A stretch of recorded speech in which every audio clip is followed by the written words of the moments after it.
Well, it depends on how you look at it, really. So how do you look at it? The way I look at it is that we're in trouble in this country. We're in trouble because government is becoming more and more economical with the truth. They don't want the citizens to get the truth about about what is happening.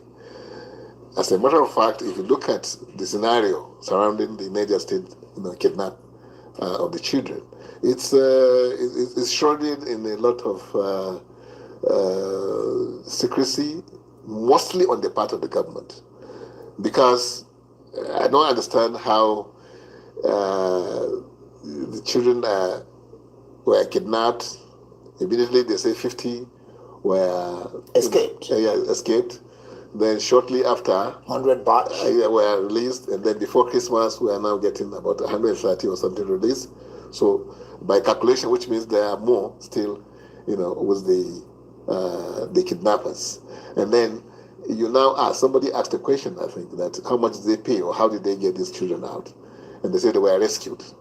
Not that the kidnappers released them. The word rescue would mean that maybe you had to go into some combat, activities to get the children out, and in that wise, we have been told how many kidnappers were neutralized, or how many of our soldiers, unfortunately, were involved, and but nothing of that, the government is not telling anything about that. So I know it's not adding up, and as a serious, government, you need to be very, very factual when you're addressing your citizens, especially on issues that touches people's, lives. But the kidnapping has become an industry, and then we keep hearing how even people that are supposed to protect us are now giving their arms to bandits,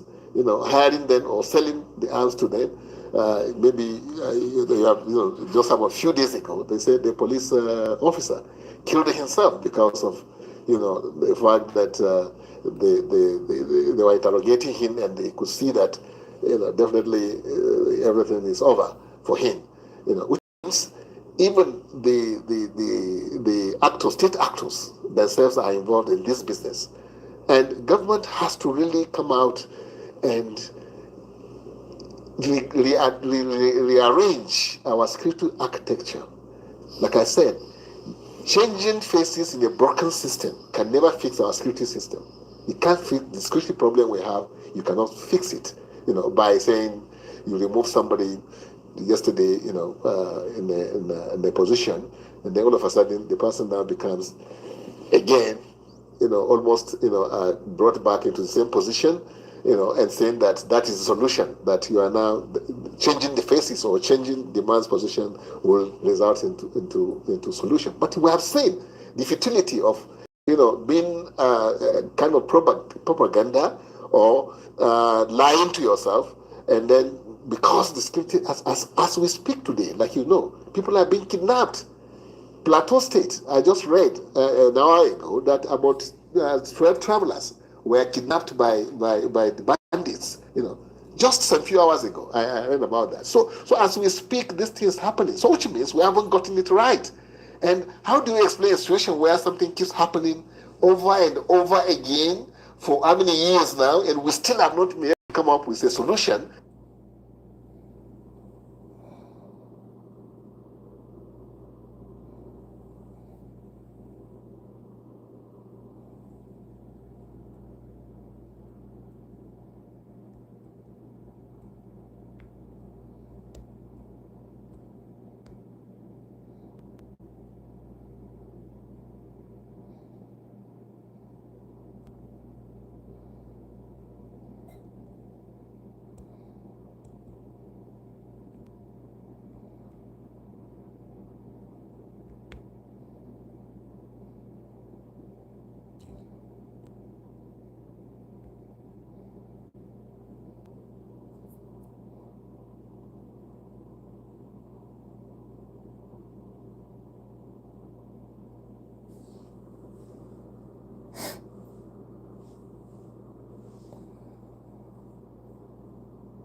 will be adequately compensated. Okay. The circular road, the concept is, look, you need rapid transfer around Ibadan. You should have a road that... This robotic puppy is so lifelike, it actually... have a road that can encircle the city, because it's a growing city. I came in on a British Airways flight, and then at the end, when we landed in Lagos, they gave us some data about the flight. I said, well, this flight flew close by Barcelona, 1 point something million people. It flew past Kano, 500 and something thousand people. It flew past Ibadan to get to Lagos, 3.5 million people. So I know that we're even slightly more. But if you go around Ibadan today, there's no gridlock, the type you experience in Lagos. And we don't want that to happen, because you learn from the experience of others.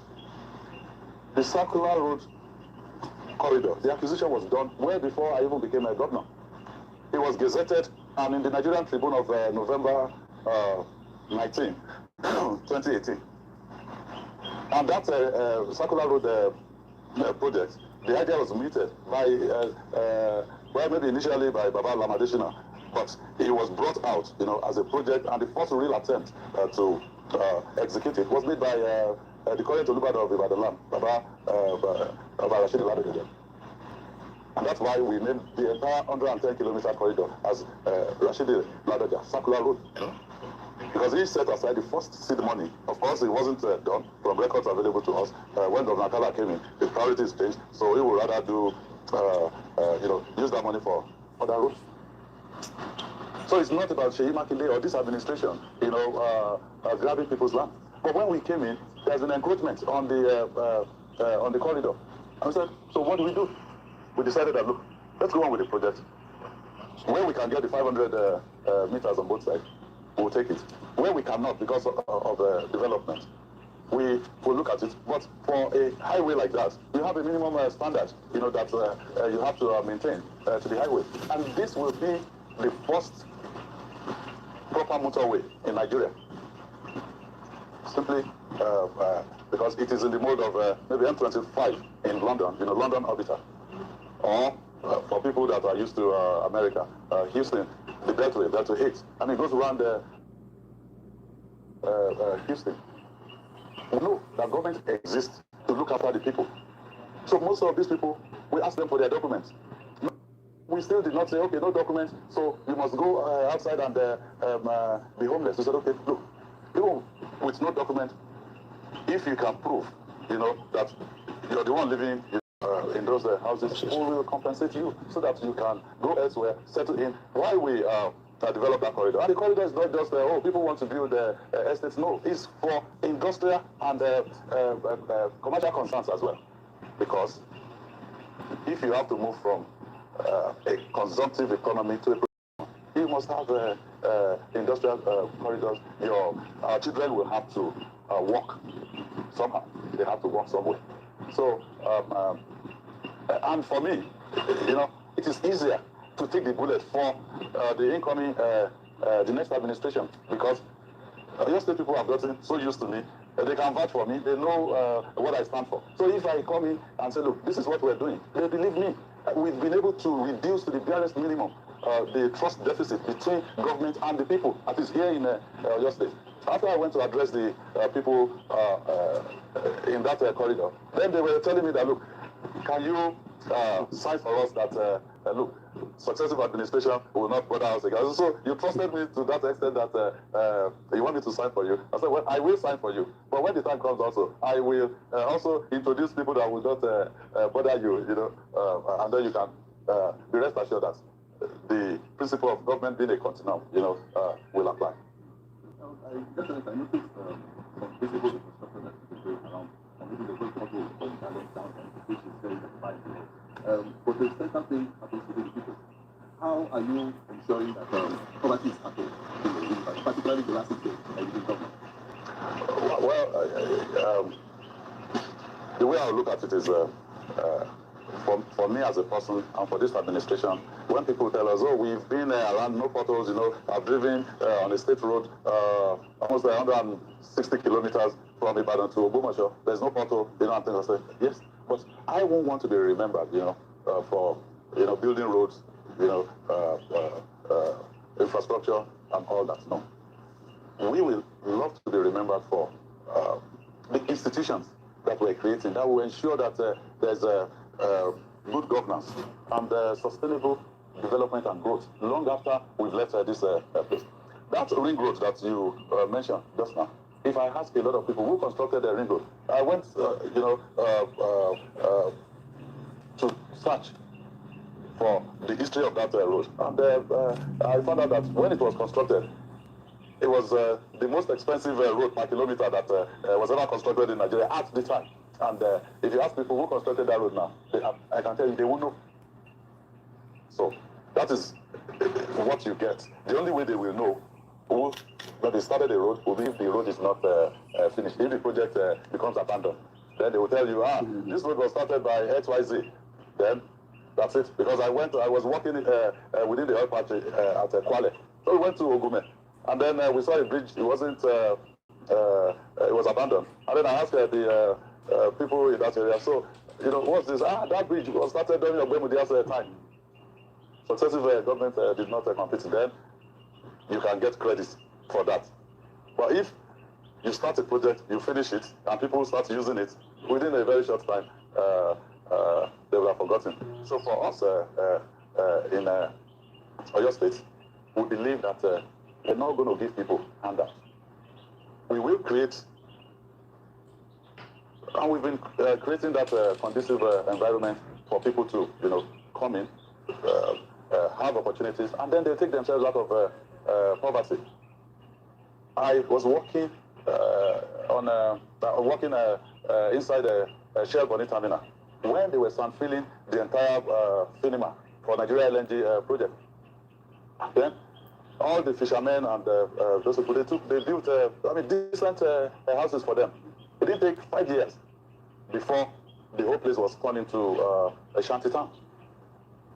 So the approach, and again I argue this with the World Bank, their preference is look, have conditional cash transfer, give people money, and I said no. In Oyo State, what we did was a rather subsidized productive efforts of people. So we said, when we hit this economic headwind, a lot of state governments, they were bringing in palliatives. They said, okay, yeah, we'll have palliatives, give food to people.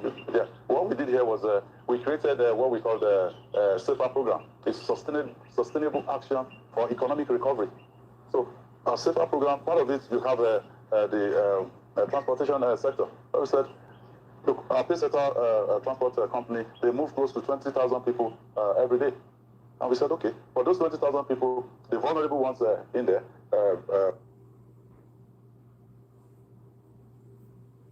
students, elderly, physically challenged, they pay discounted price, half the price. So we subsidize them with 100 million every month. But that 100 million is subsidizing product. You're not going to just get on the bus for a ride because it's half price. You get on the bus for a ride because you're going somewhere that is important to you, that are likely going to yield something productive, for you. So that's our approach here. So I want to mention, like you said, it's infrastructure. I kind of describe your administration as facility and people-oriented. One thing I know about leadership is no matter what you do, people have a mission. As you see in the case of the circular road as well, you have to compromise it. My question is, how to balance compromise and conviction? How to determine what to go ahead with, no matter what you think, no matter what you say, and what to compromise? Okay. I believe that, government should look after the people. And I also always tell my people that we're not the most brilliant around. We're not infallible. It's only God that cannot make a mistake. So we may take decisions that, maybe in the long run may be wrong. I told Oyo State people when I was asking for their votes that I may not be right all the time, but I will be honest all the time to the people. So if we did anything that in the end we have to adjust because new facts became available to us, we're not that proud to say, look, we won't do that. So I think that's really the way we've operated. And it has connected us more to the people because they know I go around them, I stay with them, I listen to them. Yeah. Okay.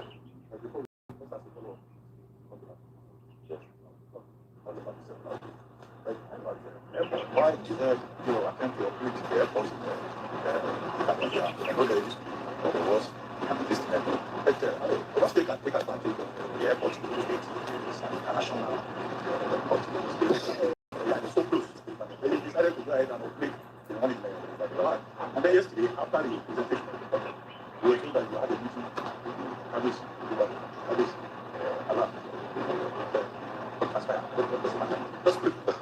Okay, the airport in Ibadan. I know you're biased a little bit because you're from Ogun State. That's why. That's why you want us to. But Ibadan airport has been in existence for at least 40. It was inaugurated 1982, I believe. So for at least 43 years. So your airport at Ogere, I mean, just started. So we looked at the economy of Oyo State, and we looked at elsewhere around the world. The best example I can give to you is just look at Dubai and Abu Dhabi. They are just like Lagos to Ibadan. Maybe slightly longer. I think it's about 154 kilometers. Here is 110, 112 kilometers. It's 135 kilometers from Ojo. And between Dubai and Abu Dhabi, not only two international airports, but you also, they have Emirates in one, they have Etihad in the other, and they come into this place, and you decide, oh, okay, I'm flying Emirates, I'm flying Etihad, but you will land only 150 kilometers apart, and they are both doing well. They're both doing well. So for us here, we know people, I mentioned those subpoenas that we felt we can use, to expand our economy. When we were given the opportunity to serve the people of Oyo State for the second tenure, we had a tourism. Yes, I've seen people say, well, you can come to the Ikogus in Ekiti State, or you can go to this and that. How do you get there? I mean, the federal roads are not that great. If you're going from Ibadan here to Ife, Ilesha, I mean, it's a very difficult journey. Okay, my friend Dave Omoye said they are starting the concrete road, to come here. But they started from Ilesha end. I don't know.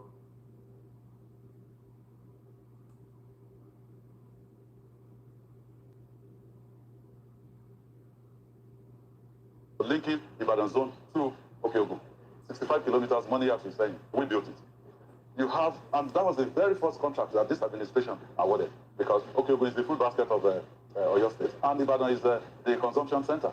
So we needed that link. Then we linked Okeogun zone to Oyo zone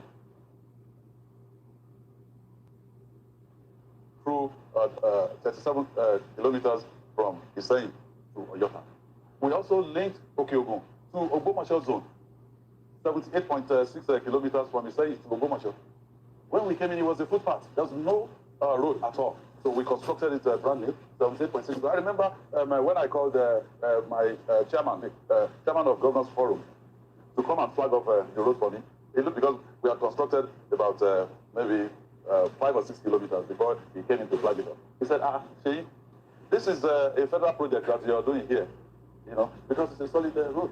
And currently, we are linking Ibadan zone to Ibadan through Ido-Erua road. So we've done all of that work.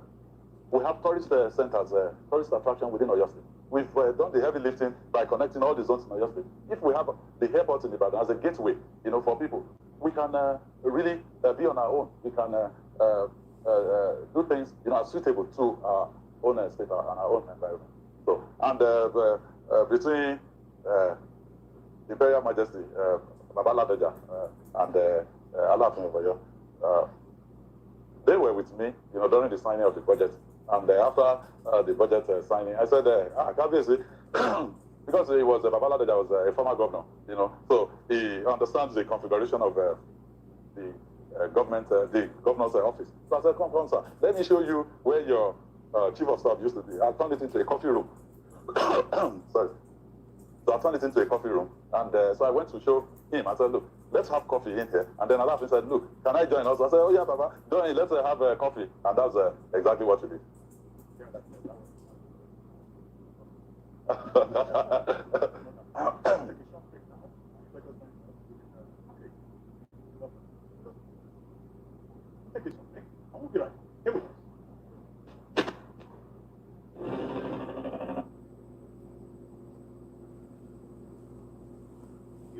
Africa is rising. Again, sounds echo on the other side. Afrobeat and Afropop reinvented, hip life brought back to life, new energy infused into Kwaito and Kwela. Africa is balling. Every stroke, every shot, every of me meeting with the cabinet secretary in Kenya. That is the equivalent of maybe SGF in Nigeria, the number 3 citizen out there. And he said to me that, look, we were in his office and watching the drama in Gaza between Israeli and Palestinians. And then he said, look, this could have actually been Kenya, because when they were looking for land to create the state of Israel, Kenya was actually considered. And that bill was defeated, 1 vote in parliament. So some of the things we do in governance, we may think, oh, okay, this is just easy. But generations are yet unborn. So, for us, we feel, and for me personally, if you know my political trajectory, this is my very first job in the public sector. And I got the job when I was 51 plus. So what happened to me between 0 and 51? And I'll be 58 midnight tomorrow. So what happened to me between 0 and 51? I operated in the private sector. And I operated not only in Nigeria, but, across different continents. So I believe once prayers have been answered, because I believe nobody can get anything without God giving to that individual. And even leadership. You cannot become a leader by yourself. It is because God has given that position to you. And he will give people the kind of leaders they deserve at any particular time. In my own Bible, God allowed a wicked king to be enthroned. Because at that particular time, God decided that that is the kind of king the people they deserve. But that is usually not the end of the story. So I would say to you that in Nigeria today, we have to rise above partisanship. This may really go straight into the issue within PDP. And say, okay, everybody has decamped, and I'm saying, I'm not moved. Because the people that negotiated Nigeria, they have 2 major things that was in there, in that negotiation. First, federalism. That's why they call us Federal Republic of Nigeria. 2, multi-party democracy. That is why, upon independence, you have the Action Group here, you have Northern People's Congress, you have Northern NEPU, you have NEPU, you have NCNC. You understand? At independence, there's multi-party democracy. So now you're moving the country towards, a one-party state. It won't work. I was in Ebonyi maybe 2 days ago, on Friday and Saturday. And then they brought cola to me and said, look, this cola in Igbo land, if you are receiving, a big visitor, this is how you do it. I said, well, cola nut is grown in the west, eaten in the north, and literally worshipped in the east. So you have different nations, different culture within the nation called Nigeria. And the people that negotiated our independence, they felt, look, to have unity in that diversity, it has to be a federal arrangement. If you move the country towards a one-party state, what happens the day you require a multi-party or bipartisan approach to issues? Who are you going to call? The day you move the country towards a one-party state, you remember what happened with the Arab Spring. Once people don't have a leadership, they will find leaders, by all means. So we better get our acts together as political leaders in this country. That will be my own approach to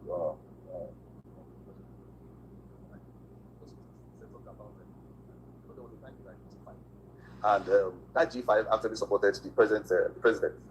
What happened concerning your relationship between the president and your friend in some week? What happened? Because at some point everybody thought it was all rosy, and then now anyway. Okay, I contested the election for the first time in 2007 to go to the Senate here in Oyo State, and I lost. I contested under ANPP. I was in PDP with Babaladeja. You remember his impeachment and all of that, all the shenanigans that happened within that period. So it wasn't possible. The PDP franchise was handed over to Babaladeja, and me as a person, as a 39-year-old, trying to get into politics for the first time. I didn't like that brand of politics, and I said I wasn't going to be involved with that brand of politics. That was why I contested under ANPP. But at the initial, my first outing in politics, I joined PDP. So we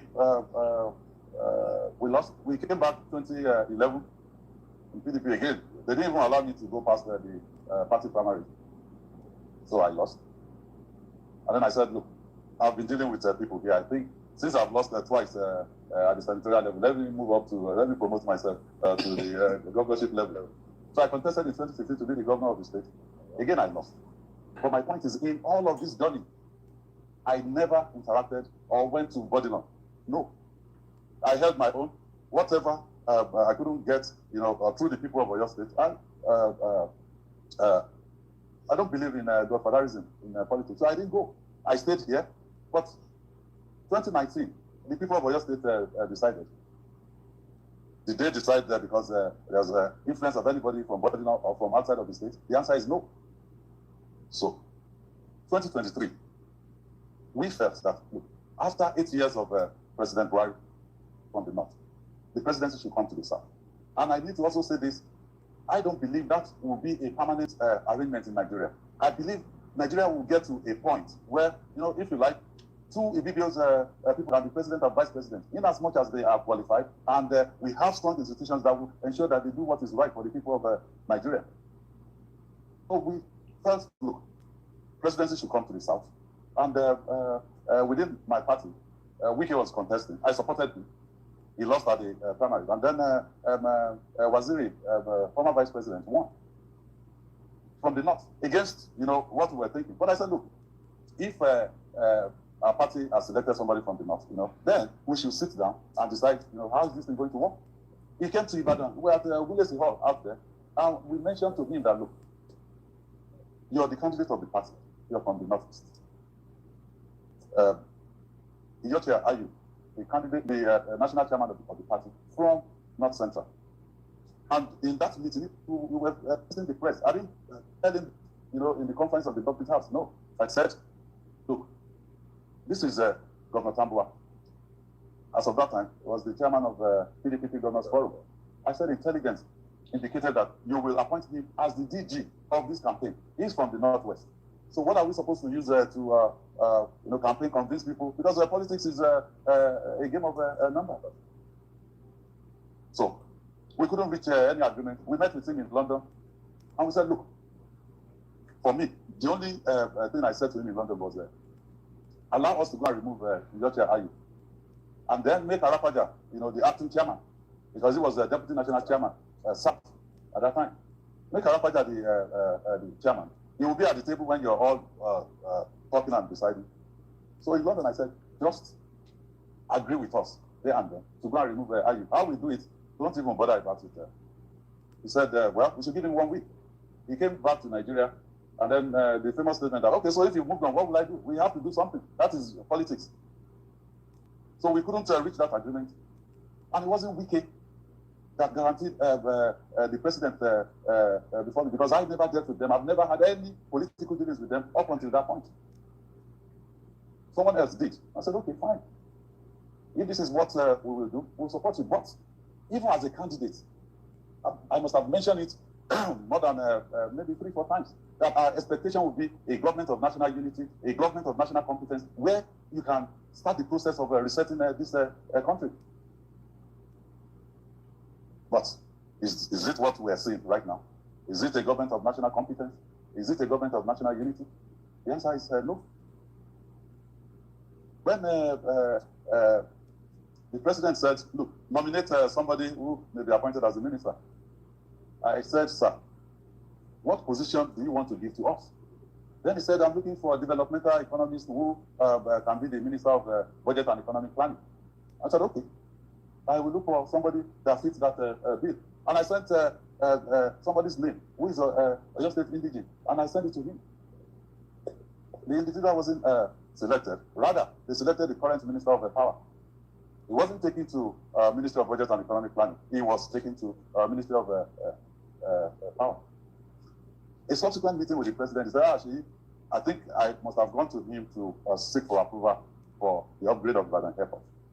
He said, I will sign it for you. I'll give my nod. But sit down. What happened politically? I heard you're upset because you were not your nominee was not given the ministerial slot. I said, sir, in Yoruba land, if you don't want the pregnancy to be aborted, you won't want the baby to die, because it's easier to abort a pregnancy than to kill a baby. I said, you will decide at the end of the day, who you want to work with. We can only suggest people, but if you know people that fit, your bill about the kind of individual you want in your cabinet, we are just. Let me say this: if you've selected the Minister of Power because you want him to help you organize the APC in Oyo State, he doesn't have the capacity. I told the president. He said, no, Sheyi, it's you that I want to help me organize APC in Oyo State. I said, no, sir, I can never help you organize APC in Oyo State because I am of the PDP. So, if we have a government of national unity, a government of national competence, we will have been in a very different environment right now. And let me just mention again this issue of Wike.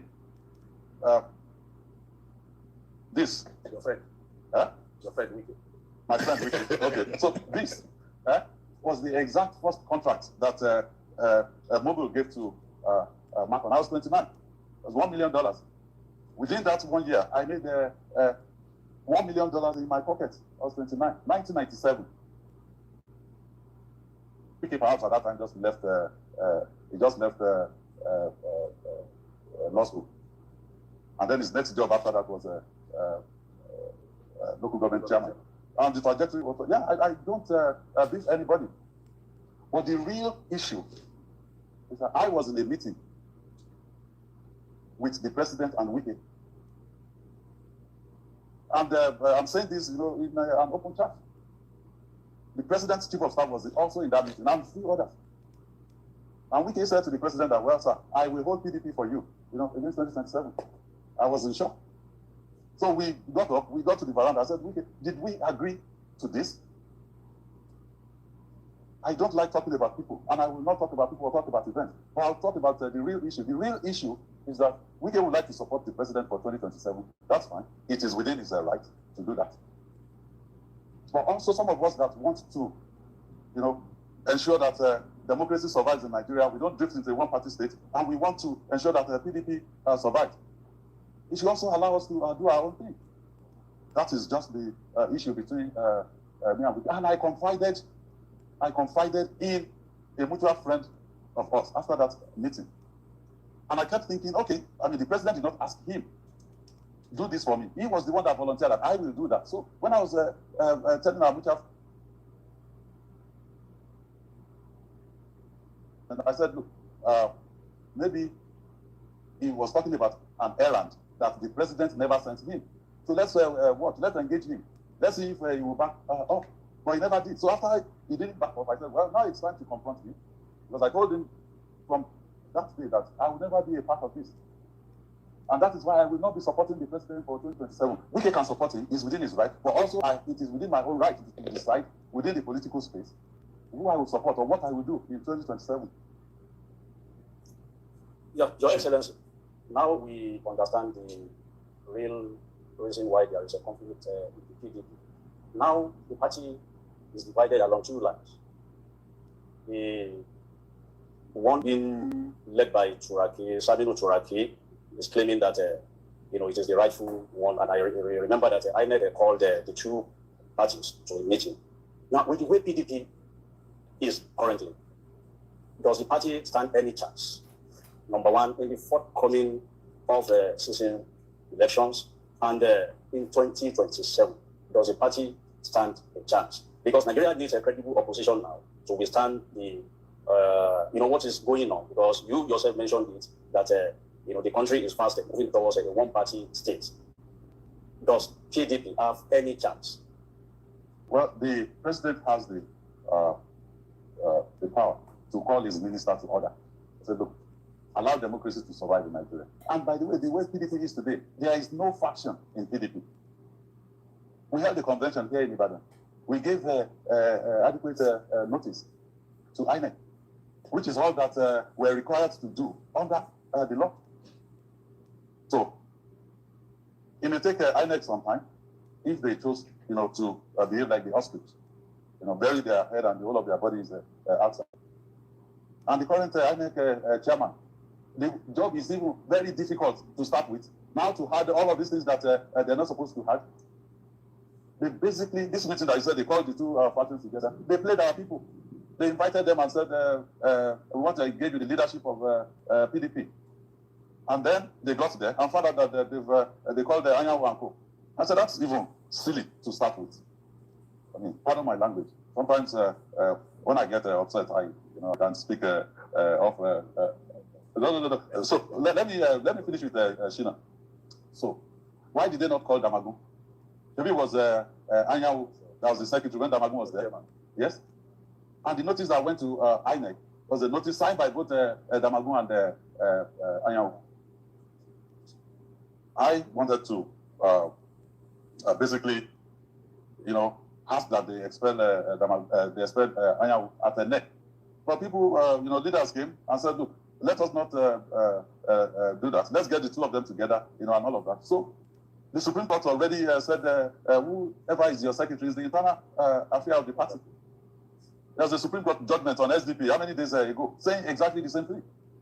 So we had a proper convention here, and Wike and the rest of those people were expelled, and they've been expelled, even if the court says, look, which I don't think is possible, because up to the Supreme Court already said, look, internal affairs of the party is internal affairs of the party. So they can only delay things, but there may be unintended consequences for trying to kill PDP. There's a danger that if you do that, you may, unknowingly, kill democracy in this country, God forbid. So that is my own position.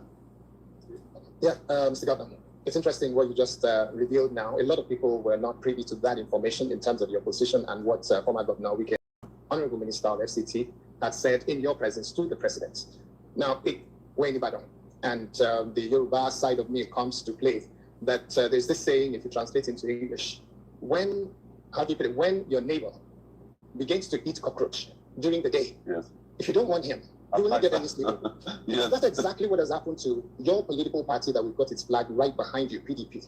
You one of the 5 wearing Ashebi, yes, with Wike and Otom and the others. Yes. And you all celebrated the fact that this action you're taking will bring in a candidate of another political party.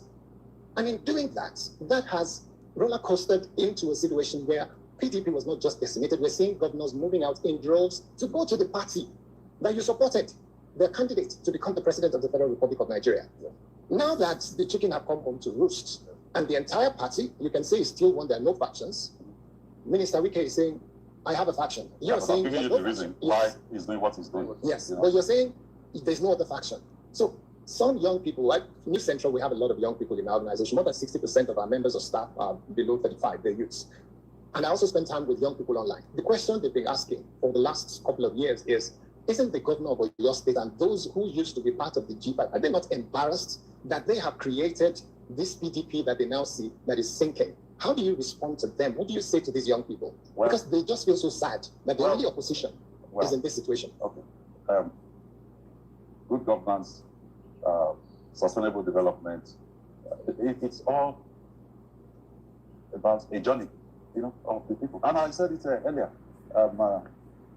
I can make mistakes. I'm human.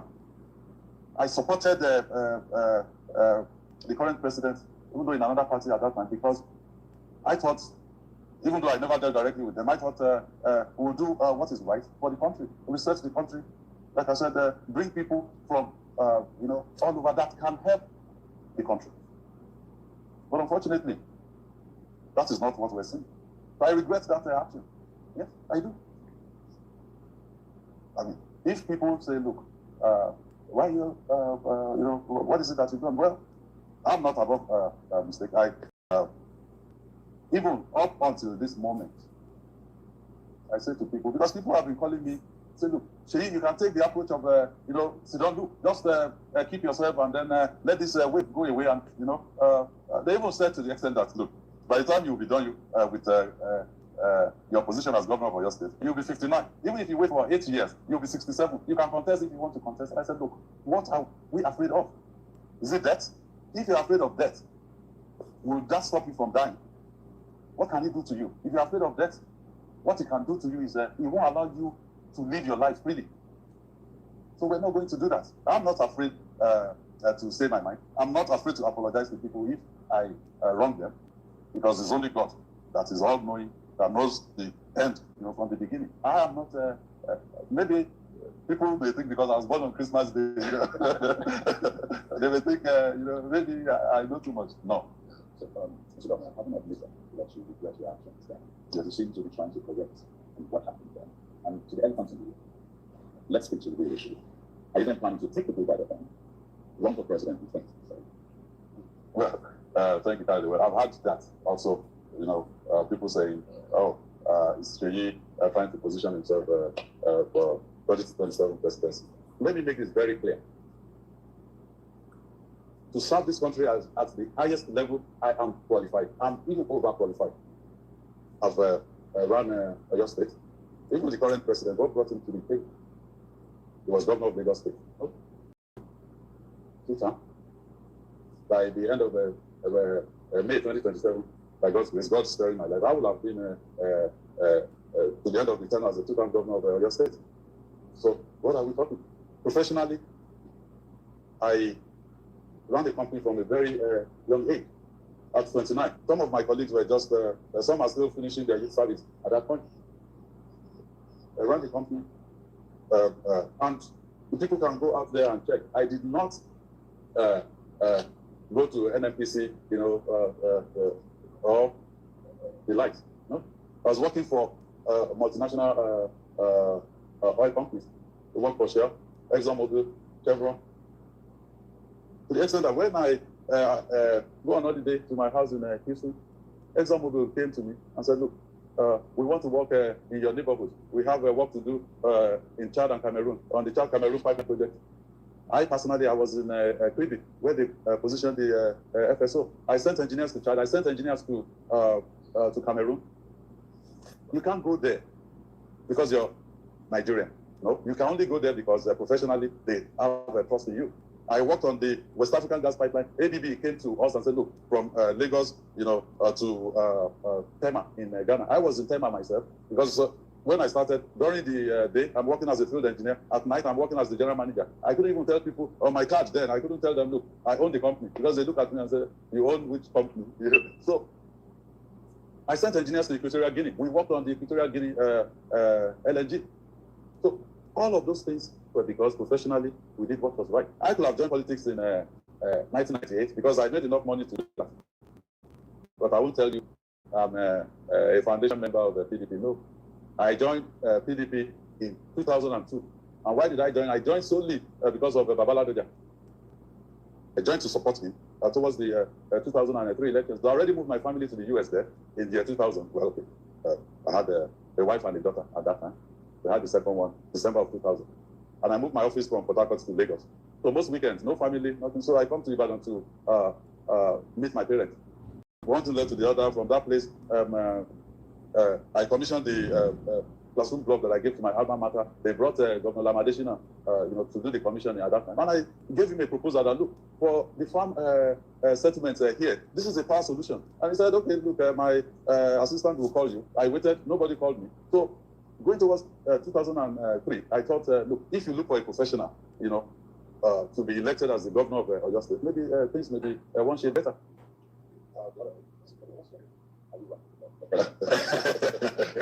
Okay, well, let me be very clear.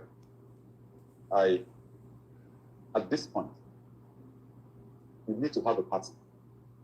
You need to have a competitive political environment. At Ebonyi, I said to the Igbo nation out there that in 1999, we were going to have an almost very similar situation that we're in today. All the generals, all the elites, they were all gravitating towards PDP until Ogbonnaya Onu gave up his presidential ticket in APP to have APP and AD join together, and they produced Baba Falaye and Sheikh Afi, and the environment became instantly competitive. So I'm not fixated on running or not running. Right now, if I correctly calibrate the environment, we have to go beyond its PDP. We have to channel our energy towards having a competitive political environment. Okay. And that means we need to talk across board. We need to start talking about the survival of democracy in Nigeria. Individual ambition, it's tertiary, not even secondary.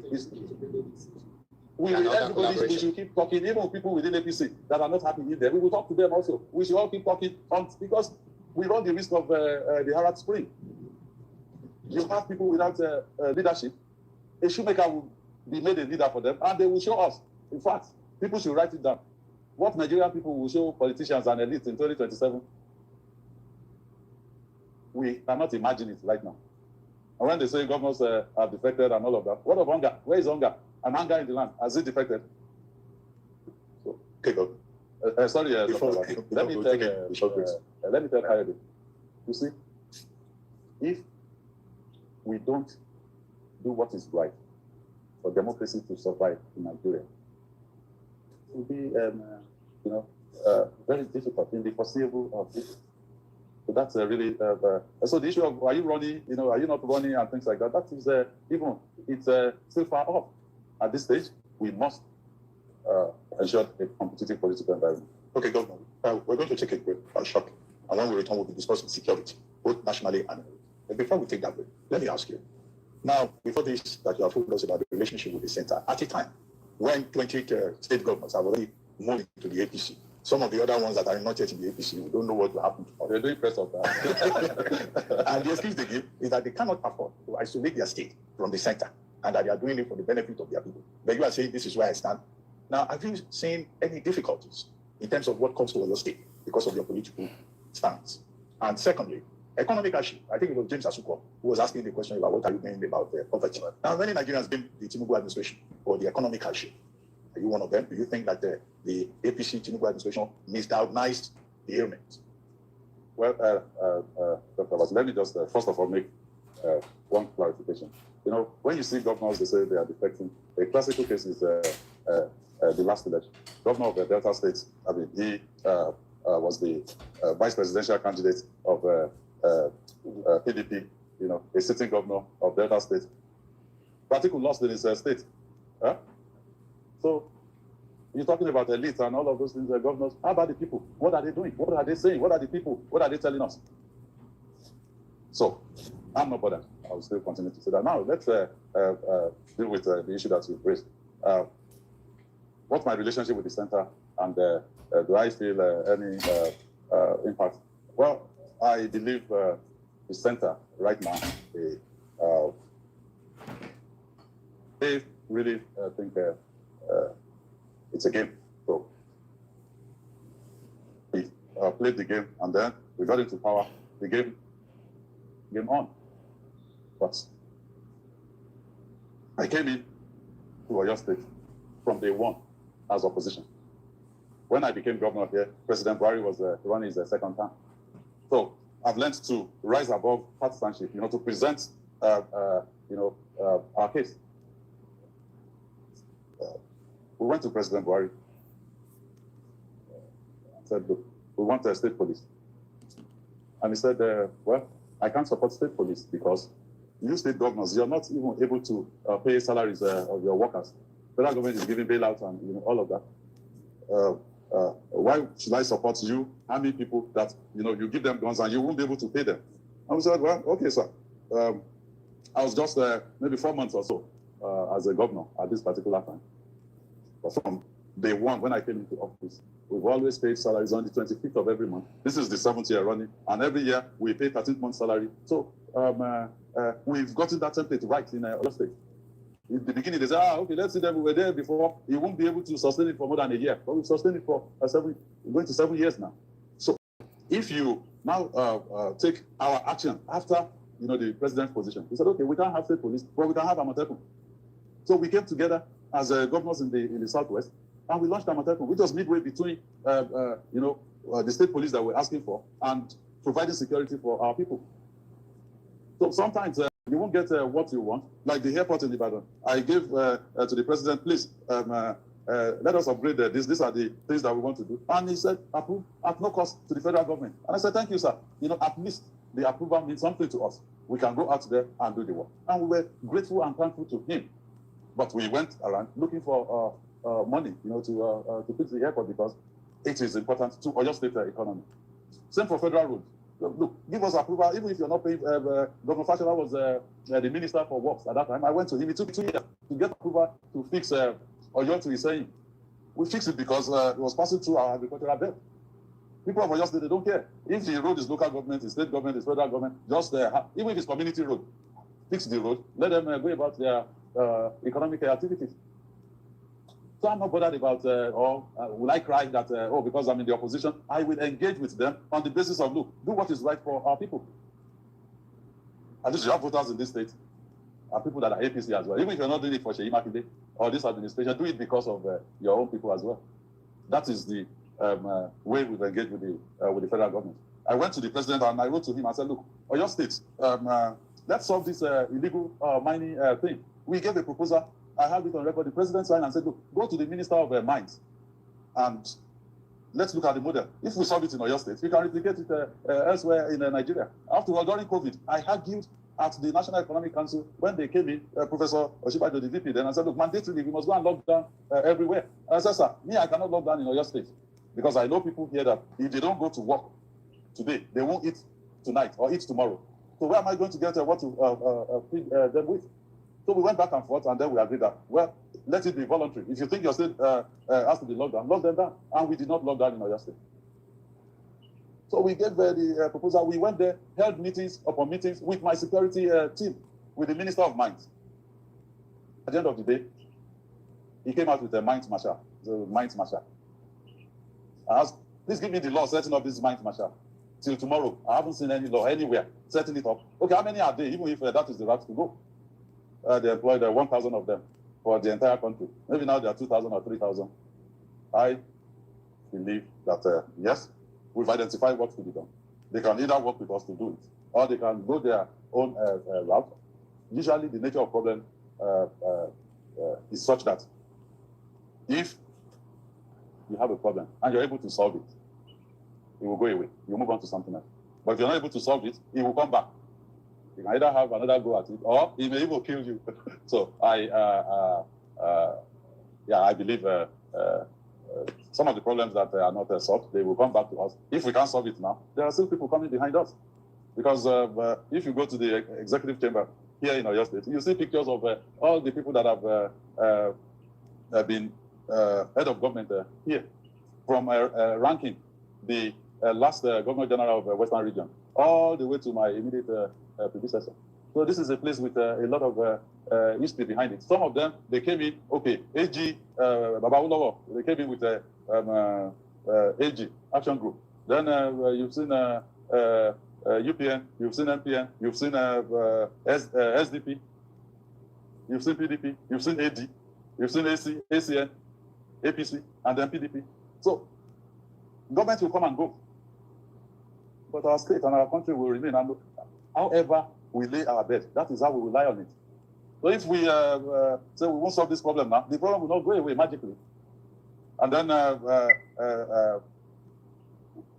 I think the bottom line is we can do more, we can do better for the people of Nigeria.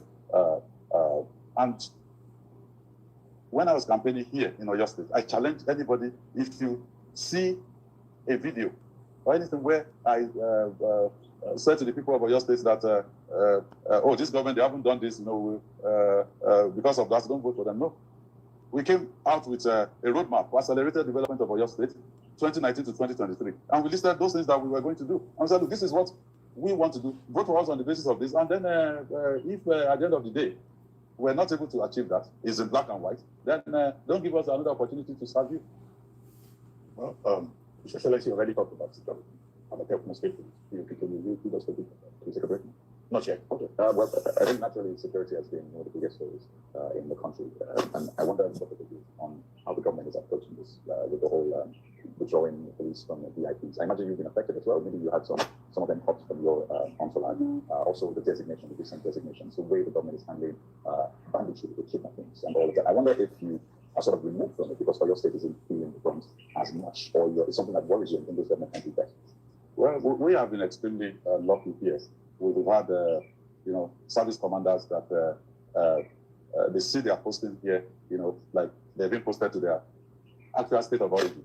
So they step up to the plate. We've had the GOC, the garrison commander. They've all been very supportive. I mean, maybe today or tomorrow, they will have finished the clearance operation within the Old Oyo National Park, and of course, Amatekun. I mean, it's one institution that we created that Oyo State cannot do without right now. If you go around and ask people, do we scrap Amatekun? They'll say no. They have been, cooperating and working with the federal agencies, and that has kept Oyo State safe and secure.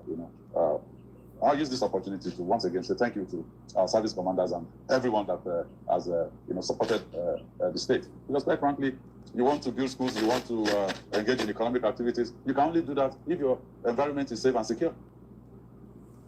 However, the approach of the federal government, I think they should have a rethink. And I'm not saying this because I'm in the opposition, or I saw an AI-generated picture of only me holding the PDP Governors Forum meeting in the southern part of the country. So I'm not saying this because of that. I'm saying this because I really want them to genuinely look into their strategy.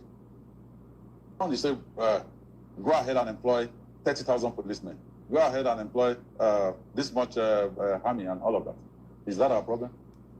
What do we have on ground in terms of communication, in terms of technology, in terms of looking after the welfare of these new people?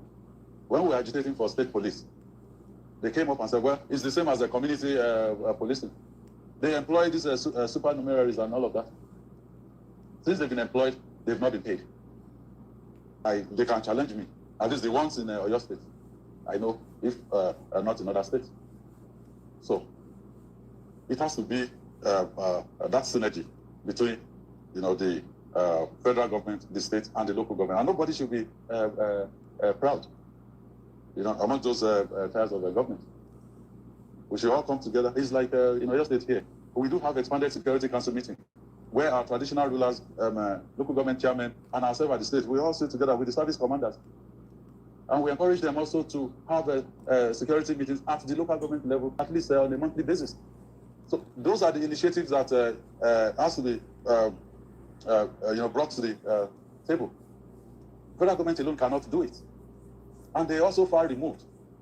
Some of these things, they can't be solved also by kinetic means alone. You engage the traditional rulers, you engage the community leaders, you get them to give you actionable intelligence. And Oyo State just acquired 2 aircraft, which I'm hoping we can deploy within the first quarter of next year. I actually pushed that they should be available before Oyo State has 50 celebrations, 3rd of February next year. But it will be here, but they may not take to the sky just about that time, but they will within the first quarter of next year. And I can invite all of you back. We will sit inside the Amatekun control room and ask the aircraft to fly to anywhere in Oyo State. Ogbomoso, okay, we'll go anywhere. And with the data coming in, we'll ask them to zoom into the plate number of a vehicle in that real time. Okay, we'll be able to do that. Okay, on that note, Mr. Governor, we'll take another short break. Then after that break, we'll return, and then we'll be closing the program in the next week. Please stay with us. We'll be right back. Next broadcast, commercial, corporate video, or live event. Infrastructure. Based on what we saw over the last 24 hours and the statistics that we looked at, you've invested in education, and that's wonderful.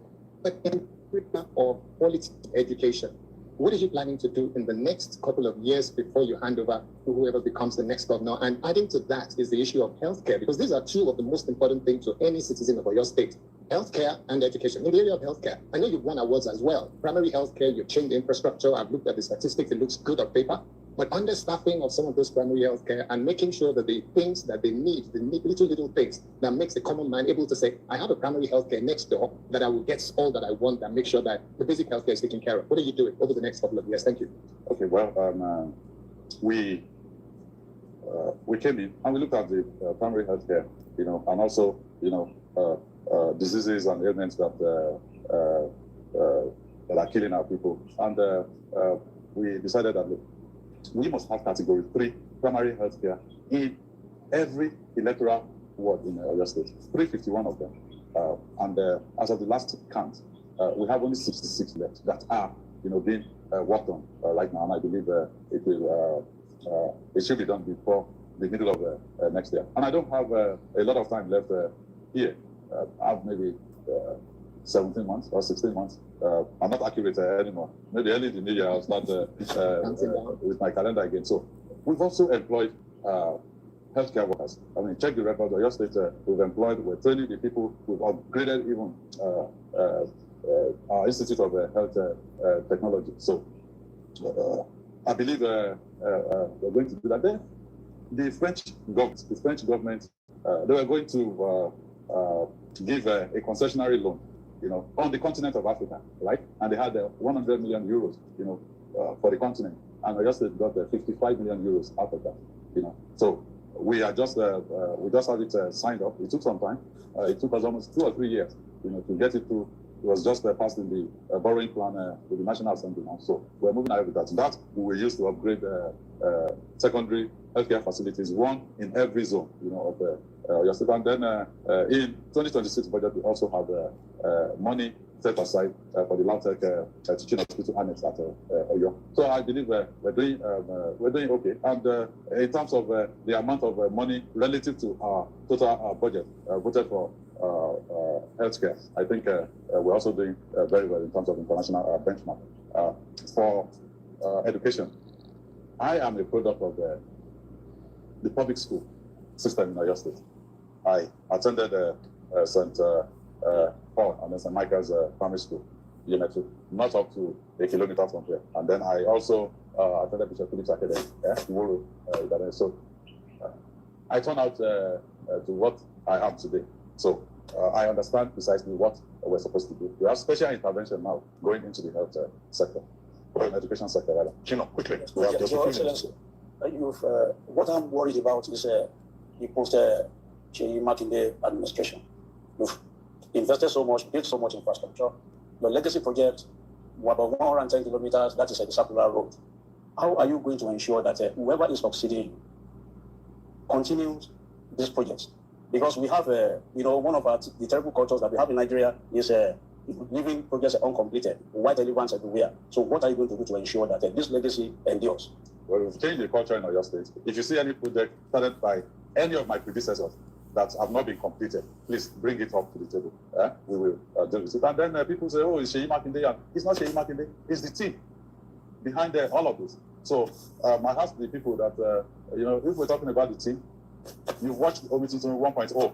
We call it Omitutu attacking here. And then you watch Omitutu 2.0, which is my second channel. What we are cooking now is Omitutu 3.0. We may get to 4.0 and all of that. Because it's the team. We just, get someone else to lead the same team, and we should be able to solve that problem.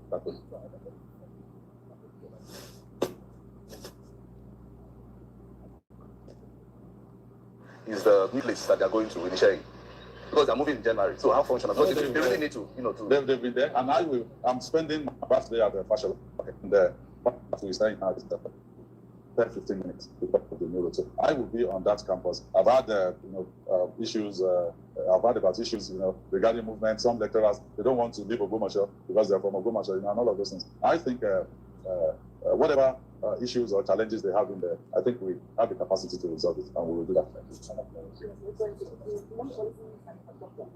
What would they say about the relationship with that? Because you like it, Well, what I heard from Jamiu from there is that, look, Mr. Governor, we don't want this music to stop. They're paying salaries on the 25th of every month. It's about now 20 billion naira for the state and about 12, 13 billion naira for the local government. That is 33 billion naira into your state economy every 4 weeks. Jamiu, carpenters, traders, market women, they all are having this. And then you need to look at, the atmosphere that we've provided, the economic activities going on in there. I think their concern is, how will this music not stop? And well, Governor, we'll just ask two questions. Mine is about lottery and gaming in Oyo State. Your DG gaming and lottery was on Arise News a few days ago, and he was saying, look, the Supreme Court has ruled that states are the ones who control and regulate, not federal government. 2 days later, President Tinubu said exactly the same at APC meeting publicly. But do you have any hope that the law will be followed by the federal government? Then quickly, I want to speak to the environmental situation in Oyo State. The speaking to people of your police are already there for lots of work. So is it an issue with the ministry, waste collection, and attitude of the people? Something has to do with the Oyo State deserve to be in Okay. Let me answer Dr. first. Double speak and all of that is consistent with how this administration at the federal has evolved. For instance, they created LCDAs in Lagos. Is that consistent with local government autonomy? What are you saying when you have created LCDAs? Are you not saying that the local government should be under the state? So how come now, suddenly? So I know there's a court judgment. We just have to wait it out. Some of these things, they may not be resolved strictly through the judicial process. Some you have to negotiate political solution and things like that. I think this will fall into that category where people should honestly come to the table and say, look, we have issues with this area or that area, but you can't keep shifting. If you're at the subnational level, you take one position. If you're at the federal level, you take another position. I think that is it. Now to Kayode. The refuse situation, I've had to apologize like maybe 2 or 3 times now. I think it's power play within my own team, where they're talking about, we should do this and we should do that. And they took it too far. I met with the folks involved yesterday, and I think we will resolve it. Yes, it's an issue. If a problem is not solved, we will keep coming back to us until it is solved. But I believe we'll solve it. Notes, Governor, we would like to thank you very much for hosting us here in Badon and having given us this opportunity to have a chat. We wish you a Merry Christmas and Happy Birthday every day. Greetings, everyone. Greetings to you. I think today's Tuesday. Yeah, Tuesday, the 23rd of December. Oh, God. I hope you guys heard it for you heard it for yourselves. This man was one of the musketeers with Wike. Remember when they were doing, what did they call themselves again? I don't forget. What did they call themselves? They gave themselves some names. Doing dancing, having live beat shows, they'll be dancing around the circles and all that. This man supported APC, supported Tinubu with his full chest because he's a tribesman. Look at him. Everything's done in secret. Is he not coming out now? Is he not coming out? Nigerian politicians are the worst, man. They're the worst. Ah, God. They are the worst. They should not be spared. Not one of them. They are the absolute worst. Look at him. They are giving him media, what did they call him? Media chat. Bullshit media chat. Look at the kind of softball questions that they exchange parable for questions when you go ask. Not only that new central guy, now he even come with professionalism. The rest, just they kiss the man feet. That's all they were busy doing. They kiss the man feet, they break Yoruba parable. It's just a shame, man. Honestly, it's a shame. Well, the one thing that I agree with him on is that, perhaps Nigeria deserves Tinubu. Yeah, I can confidently say that they do. Because when we were campaigning 2022, 2023, I know the number of how much we shouted. But people that have already decided they want to buy, there's nothing you can do. They will still put their head inside. That's what is going on in Nigeria. I saw a tweet. I'm gonna share with you. It's a guy who just passed away in Nigeria because of healthcare. A doctor relocates. The doctor relocated. May I read that for now? I got this from Trudy's Twitter. Said this man on Facebook wrote a tribute to himself before dying from a long heart disease in a hospital in Lagos. The hospital demanded a deposit of 2 million naira before they attend to him. His last words were, "Dear friends, if you're reading this, it means I have left this world behind. I've always hoped for a Nigeria that works for everyone, but sadly I became a victim of a system I've long wished to see change. For years I battled a heart condition with high hopes that our healthcare would improve. When my trusted cardiologist moved abroad owing to the sad state of Nigeria, my condition started to deteriorate. On 24th of November, I was admitted in the hospital that had managed my condition for years, and I always got better. When I became critical, they needed to refer me to LUTH for Lagos University Teaching Hospital for access to many experts. Sadly, LUTH was on strike, like many other public hospitals in Nigeria. They had to refer us to two private hospitals, Evercare Lekki and Duke's Neurosurgery and Specialist Hospital. Both hospitals insisted to be paid over 2 million naira deposit before they can offer health care. We settled for Duke's Neurosurgery and Specialist Hospital, Victoria Island. The hospital was more interested in a deposit of millions before they can even lay a finger on me. The hospital was more interested in milking my family than saving me. The system failed me. Despite my family's sacrifice, the hospital saw my condition as just another payday instead of prioritizing my well-being. They kept billing until the last minute. Sadly, I lost the battle on the 5th of December 2025. Olugbenga Adekunte Akakpo Jackson, Omolewa Jackson Awokpeju, and those supporting bad governance. He even listed names.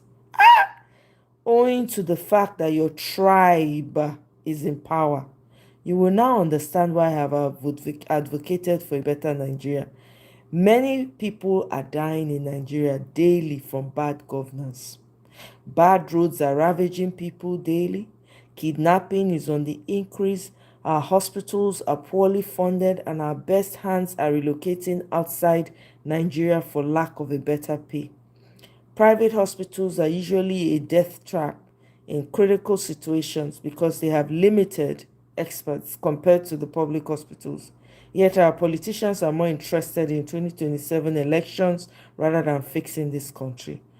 May this, his unaliving, be a wake-up call for those supporting bad governance to understand the harsh realities many face due to the system's inefficiencies. Some cannot afford the care I received or even access basic medical support.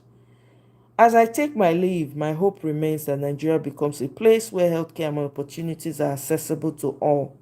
May God hear our prayers and guide this country to a better future. To my friends out there, don't wait till you fall sick before you go for a medical checkup. Early detection helped maintain my condition for years before my cardiologist relocated. If I hadn't detected earlier, who knows if I would have lived till 5th of December. Please remember to eat right, exercise, and have a positive mindset. As I bow out, please continue the fight for a better Nigeria. Not just for me, but for all who dream of a fair and just nation, with love and hope for real change. Kingsley Obiekezie Aneke. Man. Hi!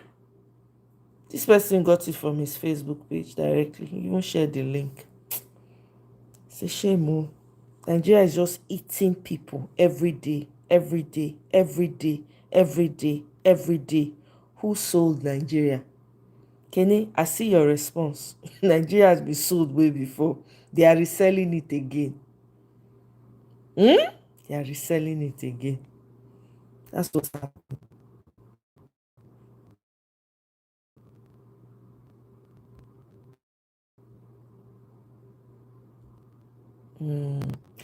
Adejugba, welcome. Oh, welcome. I see you. Kenny, rest. What you call Nigeria is finished since 2014. Politicians are sitting on an illegal country. You are right, Latif. It's very obvious. They are sitting on illegal and just chop by chop. That's what they're doing. Eh?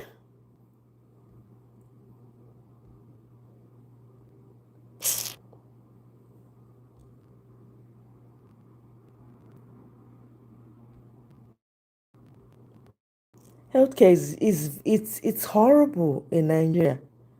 Eh?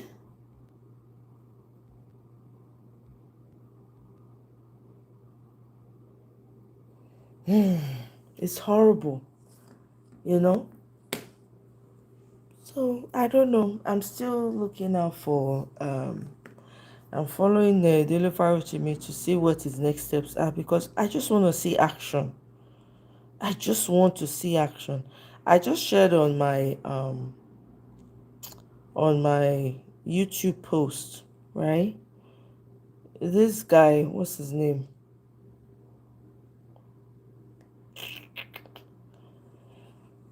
Sunday Igboho, he has cried out. He said, bandits have infiltrated Southwest. He's lamenting the buying of 3 farmers in Oyo State. It's wild. It's very, very sad what is going on. And then Afam Osigwe, I see say he responded saying, calling for the rejection of this tax bill. Now action, no be letters go solve this problem. Now action. He says he will let us know. I think he's going to create an, what's it called? A Telegram page where, everybody can converge at that place. But he says he will let us know. That's what he said. From the last Sunday's sermon that he normally gives. So I'm just waiting. Because I just want to see action. All this back and forth we're doing, it's not going to get us anywhere. We're dealing with demons. Anywhere that's going into election 2027, you're going to war. It's not regular election. You are literally going to war. Just have that in mind. And like Delivery to me said, anyone, right, that is planning to go into 2027 must be prepared for 2026. You must be showing battle ready signs. I'm telling you, those words, they cannot be any words more truer than that.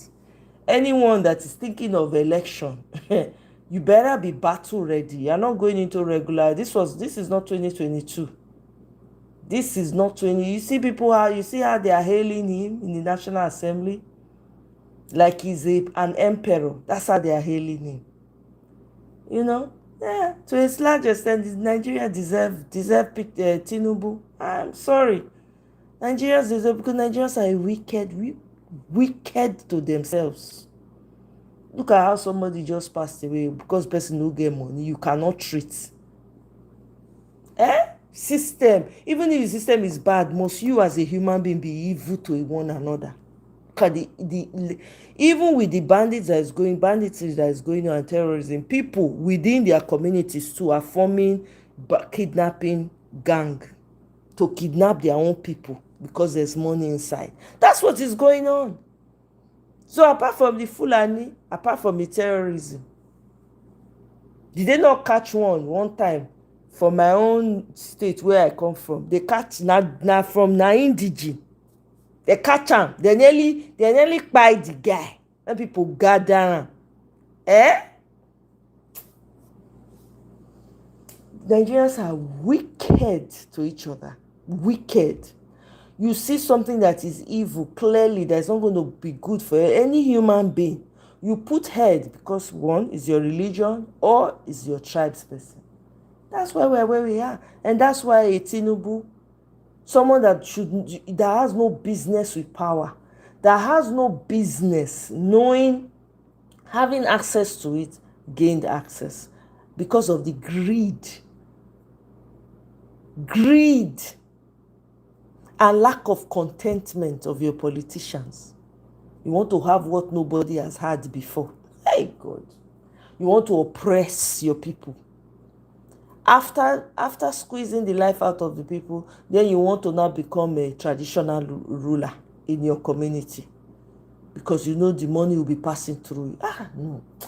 No. Honestly, anybody, and if the election you're praying for, no problem, but with every way, and I like what Daily Pharaoh to me said yesterday. There's several ways to go into the market, several entrance to the market. It does not have to. You have to engage everything. Social media, hashtags, shouting as we are doing here, talking. People that are able to put their physical bodies on the ground. It has to be, we are going all out war.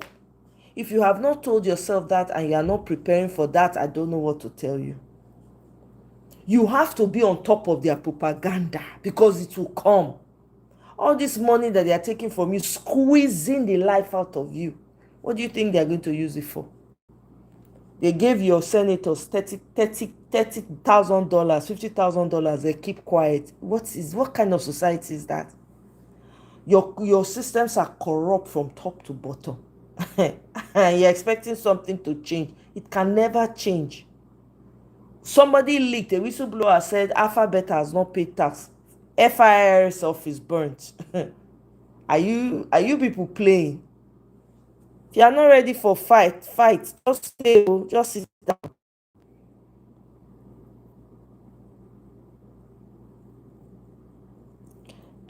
Christopher, yeah, you're right. You're right, though. We also say,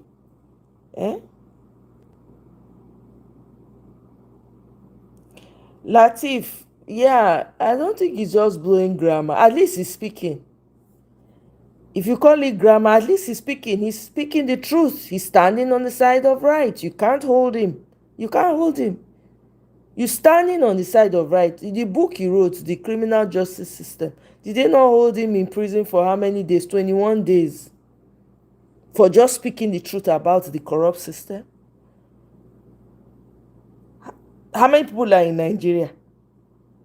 In a country of millions, you only have few voices, and one of his own is one of the very vocal ones. What are you talking about? You cannot put Dele Farrow to me down. He knows the truth and he's speaking the truth. What else do you want?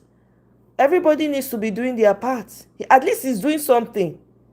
He's siding and standing for the truth. In that same Nigeria that is very difficult to stand for the truth. No, I'll give the man his flowers. I'm not going to tolerate any bashing of Dele Farrow to me. I'm sorry. That man has been standing steady. He has not sold out. How many people in Nigeria did you see have come out and spoke the truth to power? How many? How many of the so-called elites, Latif? How many? Please, leave Dele Farrow to me. The man is doing what he knows to do best. Everybody needs to find their own, take the one you fit take, do. Ha.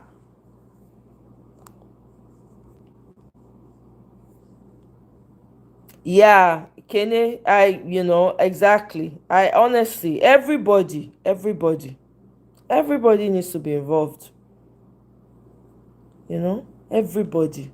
It's quite shameful. Guys, I'm going to leave you for now. I'll probably see you on my next one. Thank you very much for joining me. Have a wonderful rest of the day. I see the poll. Has Nigeria been sold? 76 people voted. Thank you to those that voted. Please, if you have not yet liked, please like the show. If you have not yet like as we are preparing to leave. I beg. Has Nigeria been sold? 72% said yes. 28% said no. So 72% believe that Nigeria has been sold. Hey, Adejuba, well, hey, it's not just prayer now, it's action. Prayer time is over. Your GOs complacent, your pastors complacent. Those ones have chopped, they cannot talk. All of them no fit talk. It's a shame.